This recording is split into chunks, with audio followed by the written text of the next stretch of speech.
Hi, I'm Jarne Van Vooren, the creator of the Charlie and Remy Pitch A Show series. You can find those on my storefront, journations.itch.io, and you're watching and listening to Two Geeks Talking. Good morning, afternoon, evening, everyone. Two Geeks Talking is an entertainment industry interview show where we interview the creative people from the comic, film, TV, movie, and video game industries. And of course, I'm your host, Kurt Sasso. We're joined today by a very talented comic creator. She's, of course, the creator of Charlie and Remy Pitch A Show. The title itself is amazing. I'll let her talk about it. I'm diving ahead of myself. So we're joined by the ever-talented Jarne Van Vooren. How are you doing today? I'm doing well. I had a nice day. I did some shopping today. It's Sunday, but normally the stores are closed. In summer, there's always like sales going on and such. I'd say it's a very nice day today. For those that don't know anything about yourself as a creative person, tell us who you are and what you're bringing to Two Geeks Talking. What I'm bringing today is my comic series I've written, Charlie and Remy Pitch A Show, which is currently at 4 issues. I'm a comic writer. I make up comics, to say it at least. And then I hire artists to illustrate them. That's basically my creative process for the moment. What brings me today is I kind of wanted to talk about them, and I kind of wanted to let people know about them. I wanted to bring them out more into the world. All 4 Charlie and Remy Pitch A Show. Charlie and Remy are 2 trans women who got the chance to pitch a show for a major streaming network. But throughout the comic, they realized that the policies in the workplace aren't as good or as upheld as they claim they are, especially towards diversity and LGBTQ. And at the end, it's hard to say it without spoiling, but they have to make like a decision if they want to pitch the show or not. And a lot of hijinks ensues. That's all I can say for the moment. And that's what I loved about the series itself here. I've read all 4 issues, and I can't wait to see who you decide to go after next. I'm always curious. Now, you can confirm or deny this, but is this based off of a real life event, or was this something that you wanted to bring to light? I think it's a little bit of both. Well, it's not a real life event I've myself experienced, but I'm transgender myself. And when this was at the height, when the Dave Chapelle special on Netflix aired, the controversy surrounding it, yeah, at the time I felt angry like any normal human would be. And then I remember the news getting from bad to worse, the way they treat the employees, and there was like a strike. I remember a Black person being fired for allegedly leaking data to other economic magazines. I think Forbes was one of them, even though they didn't, and they were pregnant as well at the time they were fired. And yeah, it all got to me, and I was like, I got angry and upset about it, and I was like, well, I'm an artist, so what can I do about it? To quote Kurt Vonnegut, he's been used a lot. This is one of those quotes that's been brought a lot about art, when it's about art, like, art is like a drop of water in the ocean. Well, he means that art doesn't have this great impact that people think it has, and he's right, but at the same time, I just wanted to ventilate his anger, and I did it in the best way that I know how, and that's writing a comic about it. Even if it does nothing, I don't really care about it. Although I do want to see brought to the top of Netflix and all the other companies using this comic. I want to see the reaction. I just want to see how angry they will get. Like, when I was reading through these comic series, because it's such a tight story and such a tight format for 24 pages, which is each issue, which is great to see. I love that standardized format. You could really make short films out of all of these comics, just simple 5 minutes, and kind of like summarize your entire comic into quick 5-minute films. And I think you could have a blast just showcasing it everywhere. Really, Oh, I think you could really do such great work with that. Truly, the special effects may be a little above your budget, but I think you could work around it. I'm sure AI could come up with something, right? Oh boy, I'm just kidding. You have an amazing team around you. You, of course, are the writer for this actual amazing series here as well. Who is your amazing team that you surrounded yourself with to create this series? Well, there's of course Brian Beardsley, the artist, and there's editor Claire Napier.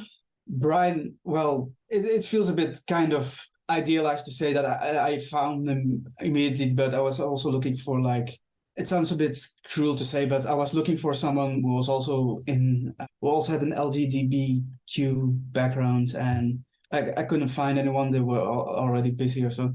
I remember Brian. I'm also in a group called the Comic Jam, which is yeah. You've heard of it, or Casey Allen is part of that crew. He's mentioned this a couple of times. It looks like an amazing group.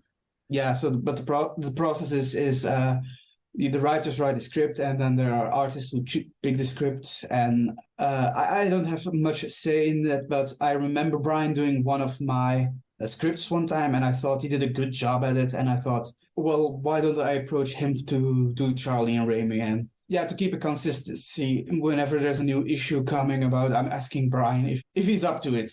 I'm sure he has got his own projects and such, but it's been also a very wonderful journey also, because he brings the pages in a very fast tempo, and it's amazing to always see them on the page and do some tweaks here and there, and then bring it out in the wild. And Claire, well, me and Claire are we're good friends, so I'm very close to her, and I've always talked about my comic writing endeavors, and she helped me through that process. And when I was writing the very first issue of Charlie and Remy, I was kind of a bit worried because it might look effortlessly in the pages, but the Charlie and Remy series are very satirical, and there was stuff that I also wanted to get right, and just overall wanted to create a good comic in general. I wrote the script, and then I sent her the script, and she gave me notes on make some changes here and there.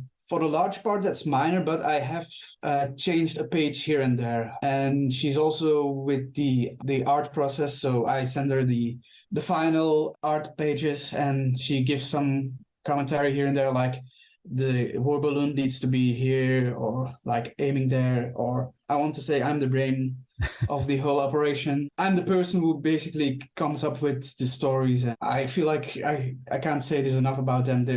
It's been very good working with them. It's also a lot of fun. I'm also glad what they brought to the table as well, especially with Brian, but I don't think I would have done this on my own. You have a story to tell, and you've broken it into 4 major areas. And, this is a creative process. This is something you had to get out, like you said previously. You're looking at these mega corporations and the atrocities that they're currently doing, or maybe they've gotten better.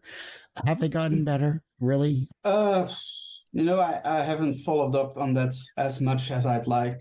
Actually quit my Netflix subscription after writing the first comic, so I'm not up to date all that. I know they did I'm blanking on the name, an animated series with a trans man as the main character. Good, but they also canceled the show afterwards. Well, I assume the Dave Chapelle special is still on it regardless. And that's for the BBC. Those were the biggest mouthpieces when it came to transphobia, especially in the news and such. And it has been quiet, or I might have not noticed it. I wouldn't be surprised if anyone comes into comics, actually they did this and that, and I'm like, yeah, sure. The comics are dealing with pitching a show to various mega corporations.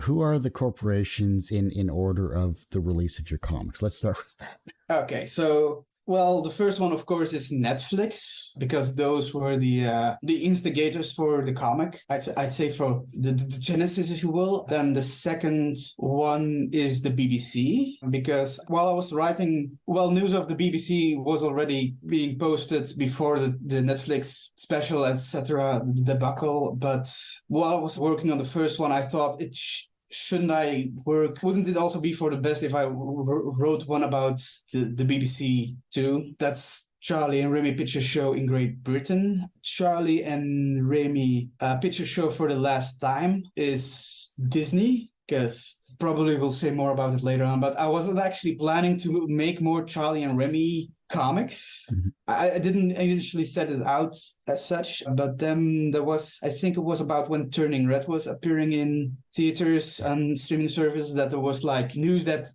Pixar and Disney animators weren't allowed to like use gay characters, gay content in their stories and such. And it's still prevalent today, even after I made that comic. Yeah, that's Charlie and Remy Pitch A Show for the last time. And then Charlie and Remy Pitch A Show Resurrections is Warner Brothers.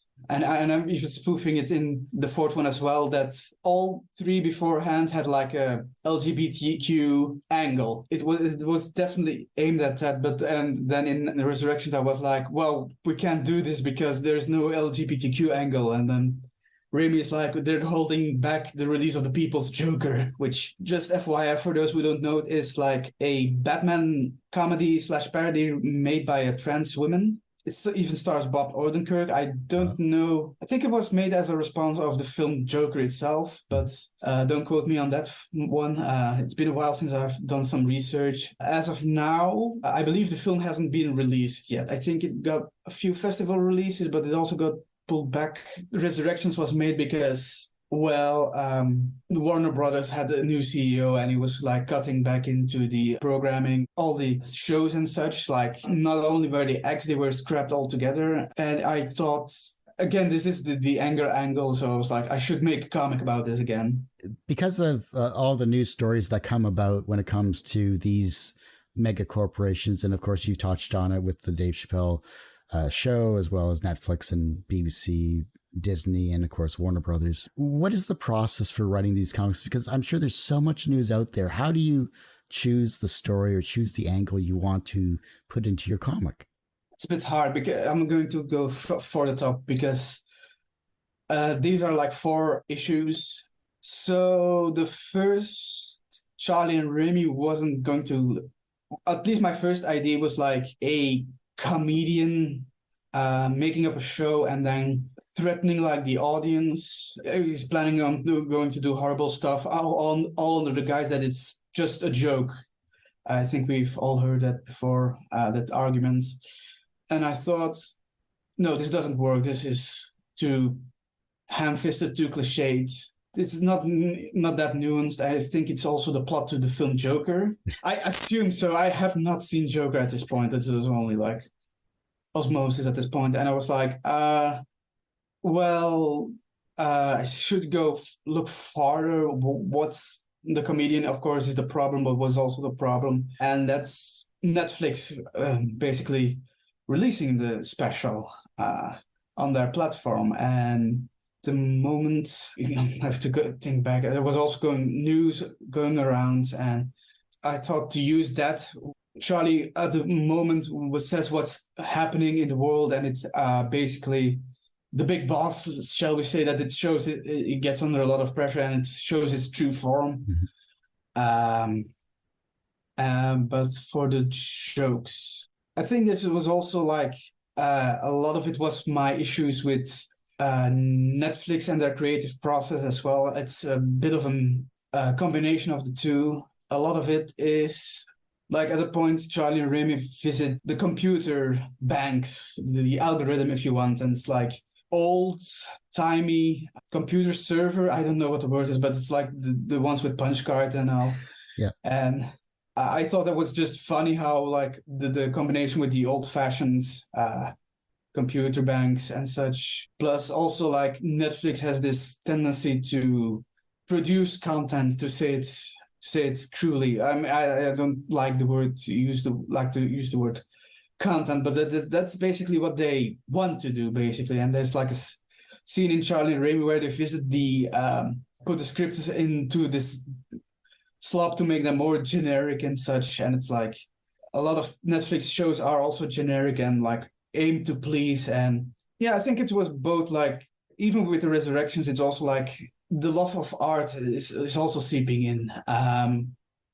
because I wanted to end Charlie and Remy, the first one at least, on a positive note that like we don't need them. We can just do it ourselves. Maybe the resources are limited, but if we want to, we can do it ourselves. And I kind of wanted to end on that positive note at the time. Mostly, as much as these companies hurt us, don't have respect for their employees, their audiences, and the creators they eventually employ. I kind of wanted to make it clear to the reader that you can do it yourself, which in a sense I did with these comics as well.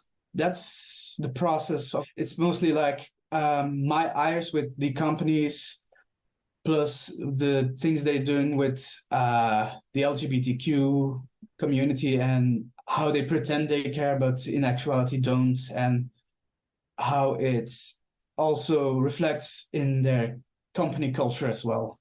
Not the actual company culture in the comics, but like written to an extreme degree, of course. So, taking liberties as you can in a comic, of course. And also like comparing it to current news, because it's very politicized at points, especially in Great Britain, where I purposely put the BBC staff, the entire BBC staff, put them in Nazi uniforms. So that was very... very telling. Disney, one of the major corporations. I think that was an interesting take with your comic in that aspect. Well, you're taking an extreme cartoon viewpoint in satire, and it now becomes reality. Like I'm sure that just blows the mind for us. Yeah, it's oh god, it reminds me of a quote by Ursula K. Le Guin where she said, "Writers are not futurists. We're just very observant people." I'm sure it's quoted differently, but like that's basically what she said. Yeah, I'm very observant. You see the news messages and such, and you'll be like, this is going to some place, and you hope it's not the place where they go. But then when there's like a message, when Claire messaged me about the BBC or something, and it's like, oh God, no, not again. It's like, it's really like, I hate being right, like, especially because as much as I point and laugh at these companies, I still kind of care about them, especially with Disney, which will tie back into the writing process, because I used to be a very big Disney fan. So in a weird way, it's kind of cathartic. It was kind of cathartic to write, and also like using a lot of history and trivia, because a good example is when Charlie and Remy visit the animation studio, and then they go into the museum, where it's like all the fan art by public personas, characters, presidents. And then Remy at one point looks at a piece of work and says, "Who the hell is Adolf H?" Well, it's allegedly, but there is actually Disney fan art made by Adolf Hitler. I'm not making this up. I can't find good source, but it's also been very known that Disney's favorite film was actually Walt Disney's Snow White and the Seven Dwarfs. You'd think I'm pulling a lot of it from my ass, but it's like... I'm sure there's history of Disney doing a lot of things, and I'm sure it's been well documented as well, too, where you just have to shake your head in this day and age, for sure. Yeah. Everyone usually asks, what's the wisest piece of advice, or what's the most BS piece of advice that you've ever received? But what is the second wisest piece of advice that you've received that has stuck with you in your career? Oh, God, that's a hard one, because I honestly have no answer to that, because it's like the best piece of advice is I follow horror writer Gretchen Falcon Martin on Twitter, and she often says you have to do the work. Basically, writing, putting it on a page, and that's, if I want to see something done, I have to do it myself. And good God, I'm sorry, it's such a broad question. Like I can't really answer it. Yeah, I think maybe the second piece would be coming from Claire, where she said you don't have to draw anything. I actually wanted to be a comic artist prior to be a writer, but and it was when I was like 18 or something in my teenage, but I got like major depression, heavy burnout. I kind of lost the motivation, basically. Sometimes I draw, but it's not like I kind of want to make it full time or like do something with it, because I'm on one hand I'm way too insecure.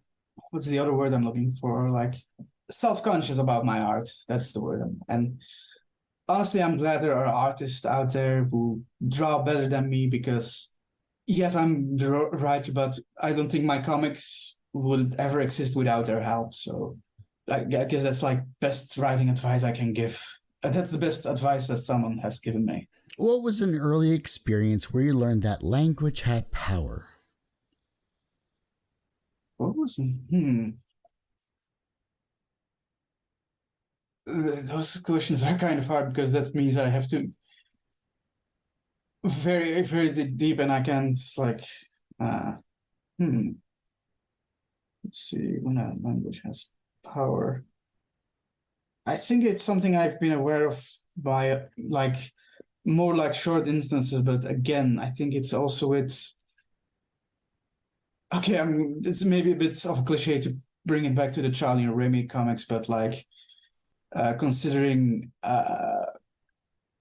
you have Dave Chapelle, who has like a big platform, and then you also have J.K. Rowling, who also gets her turn in the comics, and she also has like a big platform, and even if it's there's a lot of people against it, but there's also like a lot of people for what they say, even if like more of a minority than like the ones who know that it's wrong, the ones who it's interesting to think about, because like I think it's also what people want to hear. I'm also thinking about like Nazi Germany and like how that got like a rise to power. Well, on one hand, it was basically like attacking the foundations of the German government at the point, but also there's a lot of people who are willing to fight for it. There's also a lot of people who are like really behind it, and it's on the one hand it's also kind of depressing, but on the other hand, this is why you kind of also need to make these kind of things, these kind of books, this kind of art, to make a stand.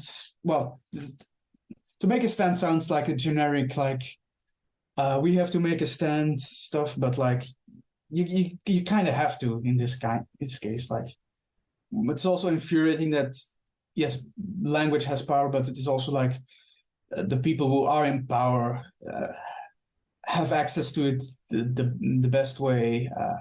Can utilize it with they have the best resources, and it's frustrating. So I never said it to myself as well, but I think that's what basically made me want to write these activist comics, if you can say this. I think that's what did it for me to make these comics. I know it was the question itself was kind of broader, but I think it applies well with the subject matter with these stories. Is there anything that I haven't touched on that you'd like to share and showcase? We'll talk about social media and where we can find you and support your comic as well at the end of the show. But is there anything else you want me to ask? Charlie and Remy, like 4 short stories that I made over the years. It's kind of funny. Like the Netflix, of course, was going to be a standalone, but then the BBC came, and then it was like, well, I better write a sequel to it. And I kind of wanted to have it a bit of a downer ending at first, and like leave these 2 comics at that. So like in Great Britain, they realized that it's basically we've actually experienced this before the first time. So that was kind of deliberate. Like one page is like a mirror of the very first page in Charlie and Remy. So it's like the mirroring in that was deliberate. And then Disney came along, and then it's like, well, it's going to be the last time, because I'm going to end this series like at the end of the world, literally like the end of civilization. Yeah.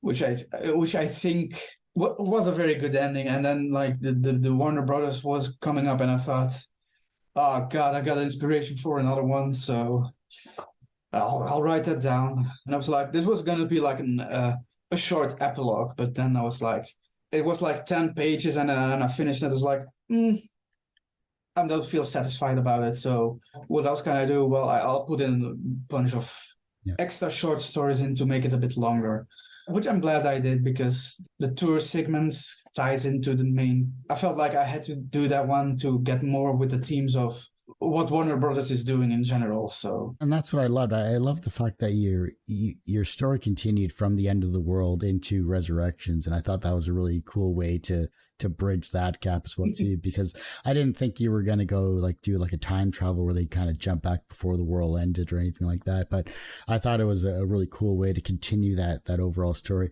I guess then the question is, before I jump to my others, is are you going to do any other stories? Do you have anything else coming down the pipe? I fiddled with the idea. I'll say that I had this idea, but it was more for the structure to do it in, I want to say a two-parter, but it's going to be one book as a reference to the Metal Gear games. Mm-hmm. I always said this is going to be my last Charlie and Remy, and then Claire said she always said that, and I had this idea to if I was ever going to do the fifth one, I'm going to call it the Phantom Pain as a reference to the Metal Gear.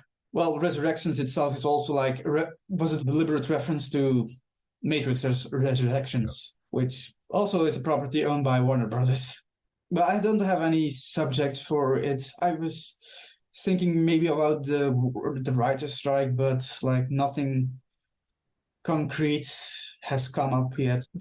Any jokes or storylines I want to introduce. So, and I feel like I'm not in the best position to write about it. I don't know much about the nuances about it yet, as of yet. I do support the strike if that's people are asking. And as for comics, well, okay. This feels like I'm promising something, but I don't think it's going to be made for international audience. For the listeners who don't know, I'm Belgian. I'm Flemish, which is kind of Dutch. So, and I wanted to write a book and get it published by a Belgian publisher, which is my thing, considering the location, which would make it more apt. So I can tell maybe a bit about the project I'm doing. I have finished the first draft for now. It's zombies have appeared, but there's no zombie apocalypse. Instead, the zombies are being put in a warehouse and being shipped by companies as a replacement for cheap labor, basically. The premise was based on AI art in general, trying to cut out the middleman. And I had this idea: what if instead of AI we had zombies? And the story is basically about two employees of a zombie warehouse who have to ship and deliver zombies, and they're being underpaid, very understaffed, overworked. And it's mostly from their point of view, while there's also being atrocities being committed in the world. And then at one point, one of them gets bit. She's about to die. And it's a very complicated story for the moment. I honestly don't know if I'm going to change a lot, or that's a project I'm currently working on. So, and I hope it gets published. I'm going to send the script to a publisher and see what they will think about it. And if it doesn't happen, well, there are other means. I can find something else to do to make it happen, because personally I like it a lot. It's one of the biggest things I've also done, and I'm very proud that I actually finished it.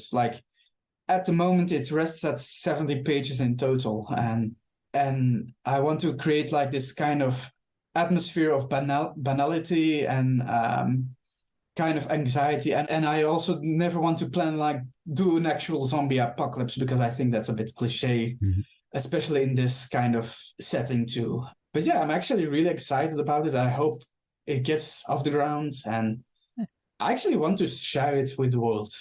That's now the first draft is done. I'm going to actually write a small short story for the website, just not a comic story or a script, just a short story. That's it. Just as an in-between. Do you have a title for it already, or are you kind of still thinking of it? The working title was called Workforce of the Dead. Of course, doing a Romero, but I was also thinking Zombie Depot sounds like a good title, both for national as well as international markets. I don't know where it's going to bring me. I don't know if it's going to be even longer. I don't know if it's going to be shorter, got cuts.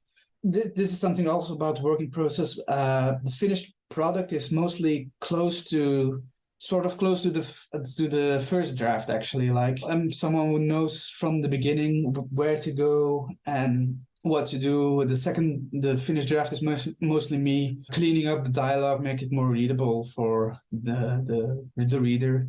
And then, depending on if I have an editor or not, make additional changes. Maybe Claire will be your editor this time around again. Everyone has one person that inspired them on their path to where they are today. Who was that for you? Oh, that's a hard one.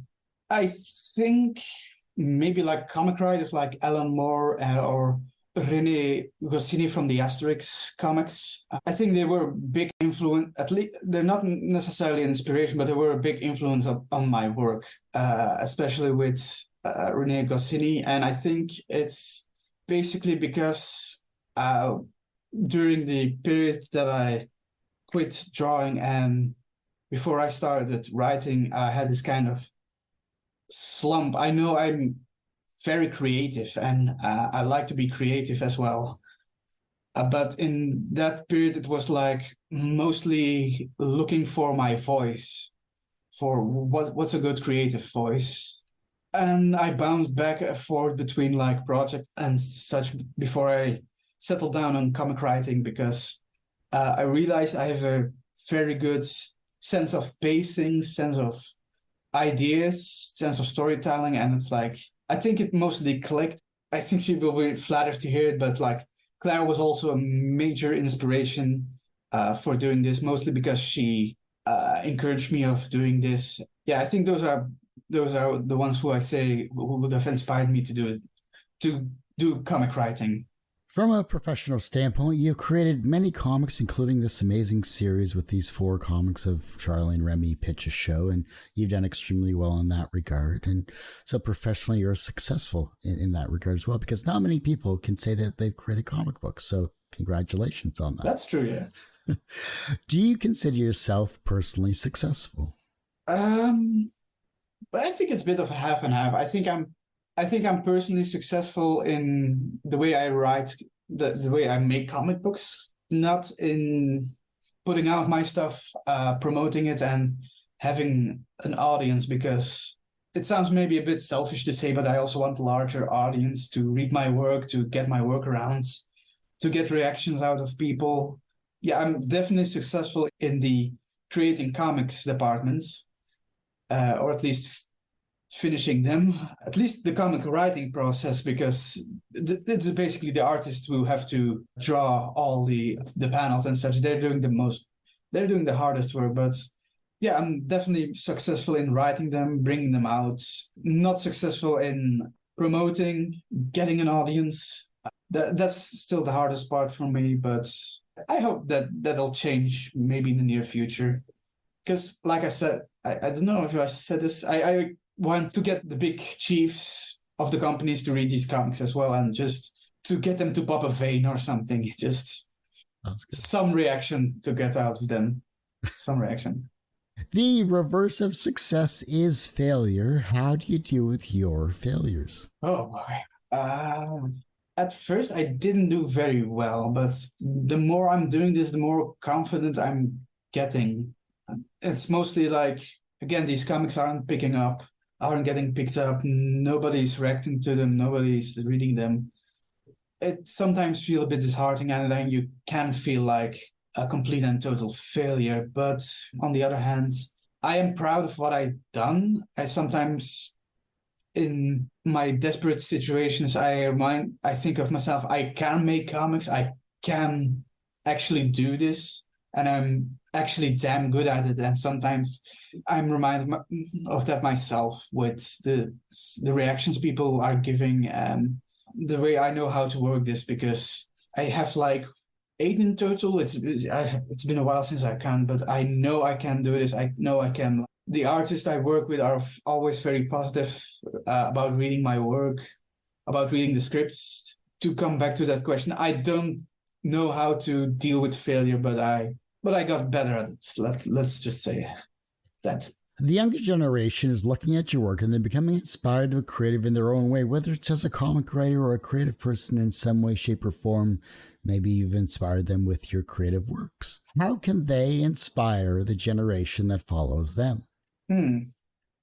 That's a very broad question, because I don't think about it personally myself. I know we're all getting inspired by creators, be they recent or from many years back. And every piece of art is basically not only a response to the world, but also a response to that creator. Like the way, like structure, the way we pick up like story beats and story things, like, and I think it's also like looking a lot, like of absorbing stuff, knows what works, knows what doesn't work. And if the younger generation would be inspired by it, I feel really honored by it, even if it's to like break down my work. I mean, it's a response, and I don't mind the criticisms. Like, yeah, I know the Charlie and Remy series are good, but there's probably like some valid criticism here and there. There was something I thought about myself. As much as it is about diversity, it's still from a very white perspective, but that's because it's my perspective and I'm also very white. So if there's going to be criticism about that, then I'm totally accepted. There was something, Claire mentions this when I presented her the very first script of the very first Charlie and Remy. She said, your comic is funny and sad, like if South Park wasn't created by douchebags. And I've taken that compliment up as a badge, which is weird because I actually am not a South Park watcher. I've like seen some episodes, and I can see the resemblance, and like maybe it's also an answer to South Park's Charlie and Remy's could be seen as an answer to South Park's policies and their viewpoints. So, but I'm gonna say it was mostly unintentional. So I really didn't have South Park in mind when I wrote this. If your life was a comic book, what would its title be, and what would its soundtrack be? Ooh, that's an interesting one. Good God, that's as a soundtrack. I probably think it will probably be a large part of the Neon Genesis Evangelion soundtrack, mostly because I'm also a huge fan, but there's also like, this is something in the trans community that a lot of people feel very, especially trans women, see themselves in the character of Shinji Ikari. So as for a comic book title, I don't know. I think it must be something like, have you heard of the books, My Lesbian Experience with Loneliness? Heard of it, haven't read it. Yeah, they're very weighty titles, but I assume it's also one of my favorites mangas at the moment. So mostly because it's also very recognizable for me as well. So unfortunately, not give it a title, but I hope it's going to be like, if it's gonna have a comic book title, it's going to have some hefty title, because the English books have like very hefty translations. So I hope it's gonna have like that kind of title, but I can't give an exact title. Sorry. That's okay. Not many people can, to be honest. It's one of those things where you kind of spring the question on them and away they go. Well, Jarne, I do hate to say, but that ends this particular episode of Two Geeks Talking. I want to thank you so much for coming on the show. It was a pleasure. Yeah, I really had fun talking about it and talking about art in general. Before I let you go, where can we find you? How can we support you? Of course, where can we find these amazing comics and all of your other works, and maybe your storefront as well? Well, you can find me on my website, jarnevanvoren.com, which is basically my name, but you can also find me on Twitter for now. So that's at GERNACEOUS, which is also the name for my storefront, jarnaceous.itch.io, where you can find not only the Charlie and Remy books, but also other books I've worked on with different artists. There's also there's Brian Beardsley, of course, but there's also sag-aftra. Oh God, I'm butchering his name probably. Patra, he's also who is also a very good, amazing artist to check out. What else? You can find me on Instagram, Jarne Van Vooren. That's where people can find me. I hope to make it over to Blue Sky one of these days, as soon as I get an invite code, or I'm the next in line on the waiting list. But that's all about where you can find me for the moment. Well, like I said, that ends this particular episode of Two Geeks Talking. You can, of course, find this interview and 1,000+ others quite literally on our website, tgtmedia.com, or twogeekstalking.com. That's the word TWO, not the number 2. Totally different website you don't want to go to, trust me. The website's going through a revamp, so go to our YouTube channel, which is youtube.com/TGT Media. The podcast is back after 12 or so years because reasons. It's twogeekstalking.podbean.com, but search for Two Geeks Talking on any of your favorite podcast streaming services where you get your podcasts. And like and subscribe that as well, too, if you don't mind. Of course, as I say every week, everyone has a story to tell. It's up to me to help bring that out. Thanks for listening and watching on Two Geeks Talking.